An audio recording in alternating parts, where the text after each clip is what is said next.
I guess I know why parents can't find common ground with their children and why kids don't always want to let parents into their lives. Tell me honestly, how many of us have good, trusting relationships within the family? Building relationships at home is often an even bigger challenge than finding a partner or lifelong friends. You see each other a lot, you're constantly talking, constantly solving internal problems. There's constant contact. This process goes on for years. Long years of building something not everyone knows how to value. So, if you're a parent of 13 to 18-year-old, or if you're that age yourself, please listen to this and take something for yourself. This stage of development, both for parenting and for a teenager, is very important. Young people, when you cross the 14 to 15 threshold, your inner life will change by 360 degrees. You'll gain plenty of pros and cons that may stay with you. Your relationships with your parents may go through dozens of ups and downs. The main thing is, don't let the bridges between you collapse. Now, the trump card's in your hands. You can both tear down and build up, like it or not. You're already a person in your own right. So please give your parents a chance to find common ground with you. Guide them, teach them, and learn from them. There will be a time when, for one reason or another, you close yourself off from your parents. When they start knocking, try not to dismiss that small thought that you should open the door. Don't keep yourself deliberately locked away from them. Whatever happens to you, and whatever mess you land in, share it with them. Yes, they can be hard-headed, angry one moment and kind the next. Start an argument from nothing, distrust you, refuse to believe you, and try to force down your throat things you don't need. Understand them. Put yourself in their place and ask whether everything is okay with them, why they act this way, and whether you can extend a helping hand. Adults tend to think they can handle everything and rarely ask for help. Be the one to take the first step. Through I can't, through I don't want to. Try to step over your ego in those moments when you're itching to snap back with something harsh. Don't say it. Don't throw out painful words you'll have to apologize for later.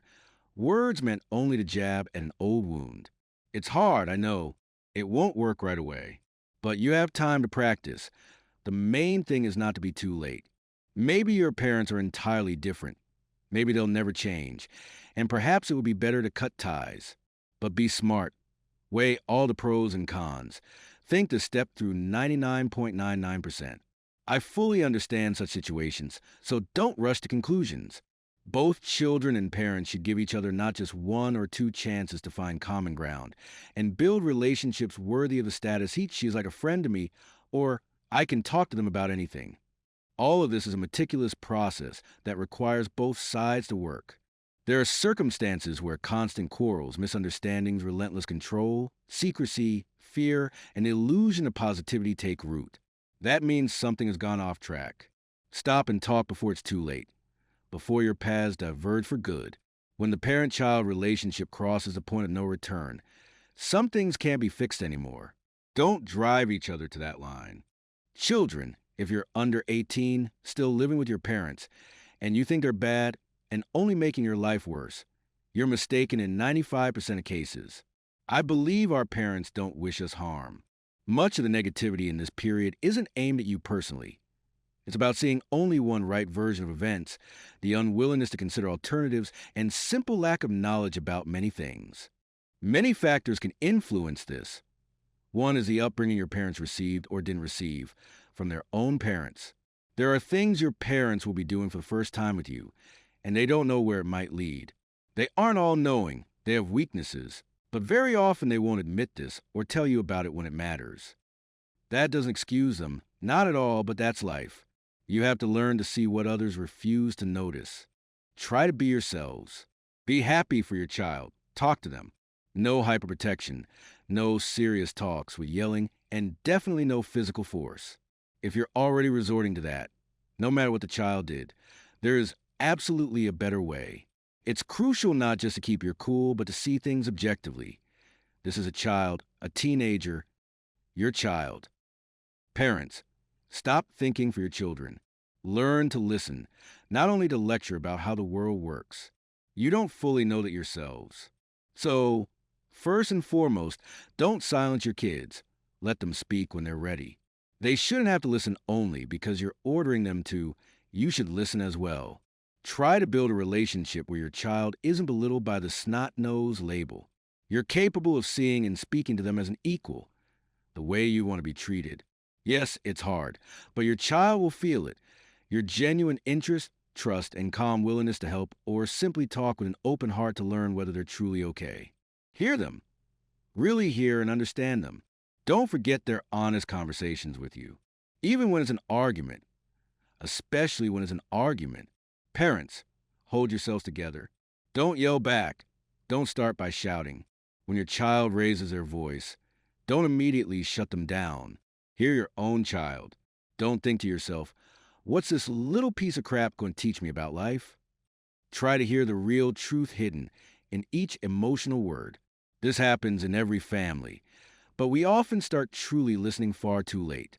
You'll have to leap over many hurdles, challenge your own rigid principles, and swallow your pride, not only to avoid destroying bonds, but to strengthen them. Kids, in turn, don't treat your parents as targets for hatred or dark thoughts. Learn to keep your composure and behave the way you'd want others to behave with you. Don't carry resentment for every wrong move your parents made in the past or will make in the future. Learn to let go, to forgive, and ask for forgiveness directly. You still have so much life ahead of you. Your journey is just beginning. Don't take along heavy baggage in the form of all-consuming grudges. Parents may have stalled in their understanding of the world, but don't you stop. Show them how to live now and help them see they're capable and that you'll help if needed. An argument isn't only a tool for manipulation or a seedbed for hatred. It can also be a strategically useful discussion. When the masks fall and genuine intentions, words, and actions come out, when things fall into place and conclusions can be drawn.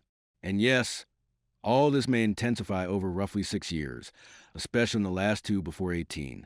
If we leave everything as it is, we'll end up as strangers.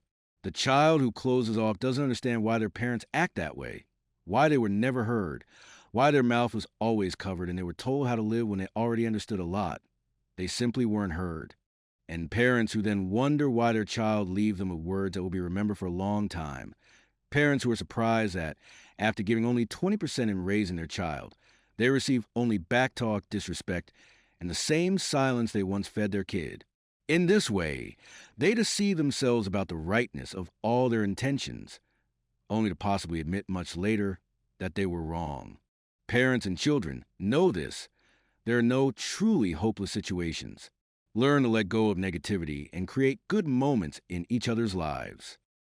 I know what it's like to keep knocking on a door that opens for conversation and understanding too late. We, each of you, is capable of fighting for family happiness, the kind that later fills us with warmth and energy. Try more than once to change the course of events so what I wrote above doesn't happen. Of course, it will take many attempts for both parent and children to become each other's support, building a big house that stands strong to the end. Give those attempts to yourselves and to each other. Take the first steps. Move toward one another. Always move towards smoothing the rough edges and resolving issues so they don't return. If that option exists, once again, try to forget your ego and pride for 1 minute. Even after 18, kids, don't stop trying to reach your parents. When it finally works, you'll feel the spark of the connection that healthy families so often lack. And you, parents, don't resist the flow of time and how it affects you and your children. Don't wall yourselves in. Don't live in self-deception. You are one of the reasons your children become who they are and how they treat you. Adapt and progress as a mother or father. Why should we emphasize adaptation? Because as your child grows, you need to keep pace with them and, more importantly, with the times. Discuss your methods and the soundness of your parenting approaches with your partner or a trusted person at every stage of your child's development. Give everyone a voice and the right to choose. Let each person be able to pick their own path and follow it as they wish. Don't make a mountain out of a molehill every time the family road gets bumpy. Take things more simply and don't hold grudges against one another. Love yourselves and raise each other with a smile. This topic is quite deep. I haven't covered it fully, but nothing stops us from talking more in the comments. So please, parents and children, subscribe to this darn channel to keep me motivated. Share your life experience in the comments by answering one question. Why do people argue? Is it good or bad? Thanks for watching. Almost forgot, two rappers are walking and one of them starts